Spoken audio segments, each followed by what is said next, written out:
Bona nit, Josep. De seguida parlarem dels àrbitres, però el Barça han entrenat avui ja preparant el partit contra el PSG. A la sessió a la Ciutat Esportiva hem pogut veure Adriano i Pedro entrenant amb normalitat. També ha sortit amb els seus companys Leo Messi, que continua sent dubte per al partit de demà.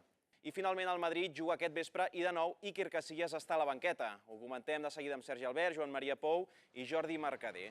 I d'entrada tenim una notícia d'última hora perquè el Barça ha acabat el seu entrenament i està donant la convocatòria a Tito Vilanova, inclosos Adriano, Pedro i Messi, que no tenen l'alta mèdica per això. Joan Maria, per exemple, Messi, creus que hauríem d'arriscar? Com ho veus? Jo no arriscaria gaire que estigui a la convocatòria. Vol dir que alguns minuts podria jugar. De seguida continuem parlant del Barça i l'entrenament, però connectem un moment amb Marc Calderó, que està a l'entrenament del Paris Saint-Germain, a veure quina última hora hi ha al Camp Nou. Marc, endavant. Bon vespre, des del Camp Nou queden 24 hores per al crucial partit entre el Futbol Club Barcelona i el Paris Saint-Germain. Doncs Maxwell, l'exjugador del Barça, que deia que Messi no té substitut. Anem a escoltar ràpidament el que deia en Jordi Roura i Iniesta just abans de l'entrenament sobre Leo Messi. I fins a l'hora del partit estarem esperant una mica, no?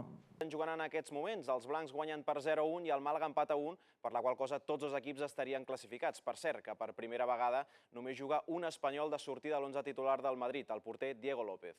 I un últim apunt de bàsquet, perquè s'estan jugant els quarts de final de l'Eurolliga i ara mateix el Barça està guanyant per un punt a la pròrroga contra el Panathinaikos. Gràcies, Sergi. Ara passem al temps, després en clau de tertúlia.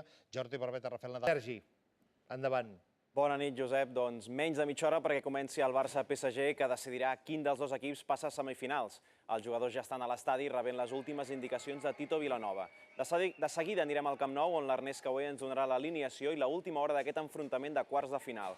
Jugarà Messi i amb quina defensa sortirà el Barça? També escoltarem Ibra elogiant Messi i veurem la derrota del Madrid contra el Galatasaray, que va estar a punt de donar la sorpresa.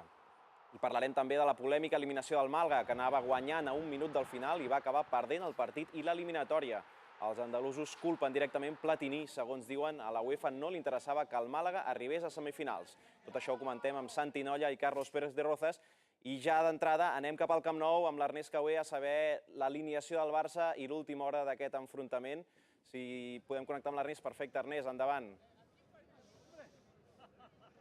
Bona tarda, doncs incògnita desvetllada. Ja sabem l'alineació del Barça i Tito Vilanova i Jordi Roura han decidit de moment reservar Leo Messi, que això sí, serà a la banqueta del Futbol Club Barcelona. L'alineació que presenta el Barça en aquest quarts de final tornada contra el Paris Saint-Germain és la següent. Valdés a la porteria, Alba. Doncs els tècnics del Barça han decidit repetir-la. Veurem si Leo Messi juga uns minuts a la segona part d'aquest partit. Gràcies, Ernest. Doncs primera valoració, Messi a la banqueta, de moment al reserva. Carlos, Santi? A mi em sembla bé. Diguéssim, Messi, si no està en perfectes condicions, no s'ha d'arriscar. Perillós a les contres. Creus que Adriano, que acaba de sortir de la lesió, podrà aturar aquestes contres dels davanters ràpids del PSG? Jo crec una cosa. Jo crec que davant és millor el PSG que el Milan.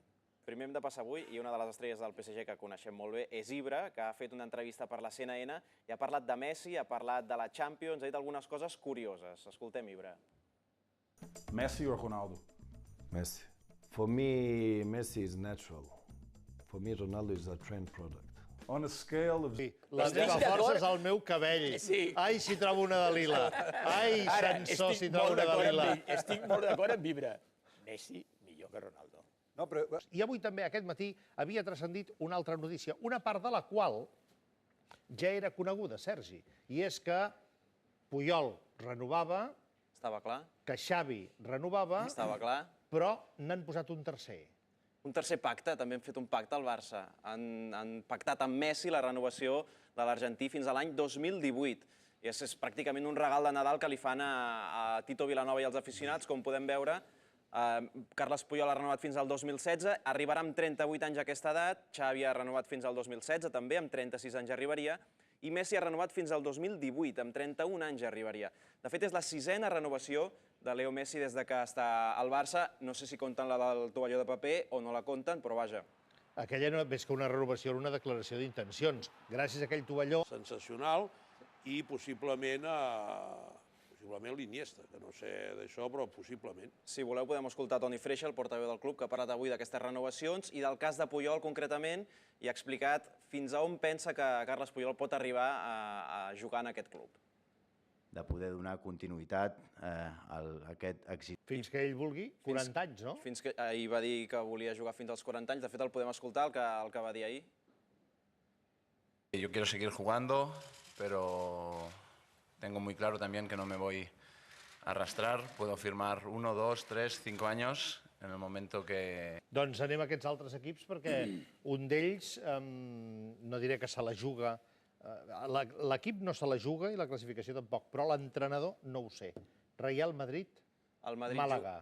Juga dissabte contra el Màlaga. I qui entrena el Màlaga? Doncs Manuel Pellegrini, que va ser l'antecessor de Mourinho al Madrid i que podria ser potser el seu botxí, ja veurem com acaba la cosa, però el Madrid juga el dissabte a les 8 del vespre contra el Màlaga i veurem el paper que fa l'equip de Mourinho, perquè Mourinho realment està en entredit, amb polèmica dins del vestidor, amb polèmica amb el president.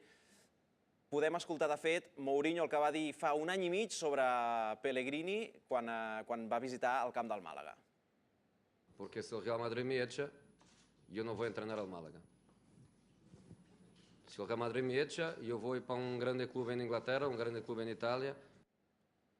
Si el Real Madrid me echa.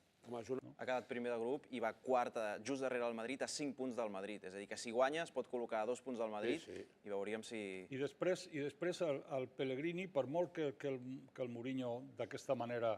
Els hi pot donar una mica més de motivació, de moral, perquè amb Aguirre encara no han guanyat cap partit, si no m'equivoco. Però aquest empat contra el Madrid tenia una mica de gust de victòria. No n'han perdut cap, no? Tampoc, ojo, i han tingut el Sevilla a casa, que és un visitant difícil. És l'hora de repassar l'actualitat esportiva a punt per Artigas i Sergi Pàmies. Sergi, també, endavant.